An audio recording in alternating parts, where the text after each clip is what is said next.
Abigail, are there lessons that might be useful for others embarking on a similar process that you gained from this experience?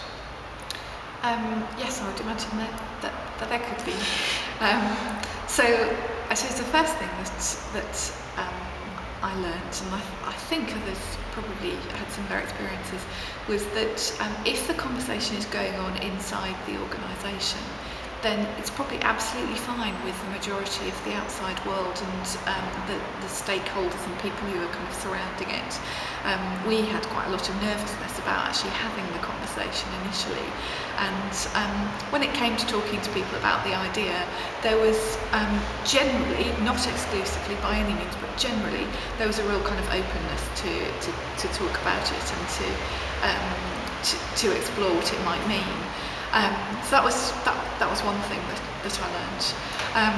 I think the other thing that came out of the project was that in the process of undertaking a project like this, even if you continue your activity as an organisation, there are things that have to stop in order to take this kind of step back and review.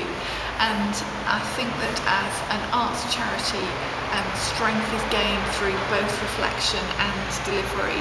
And I think that taking too long on reflection can cause problems to delivery and sort of take you away from the front line of what's really going on.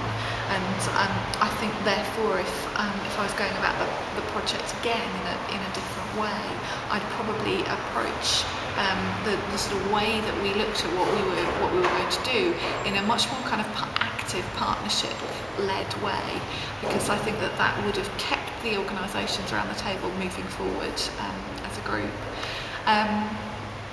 I've already said this, but I had confirmed that through the process that no savings really can be made on kind of overhead, and those kind of charities are running on a shoestring anyway. They're very lean operations, and actually when you scale things up, you need to do things differently. It changes the model rather than reducing overhead costs. So be realistic about expectations around cost savings. Yes, exactly. And I suppose it's much harder to quantify, and it's much harder to put forward, I suppose, in a way as an idea. But the idea, what we were driving at, and what I think Sam is still driving at, is that you can reach much further by working in partnership and by kind of building alliances and collaborations.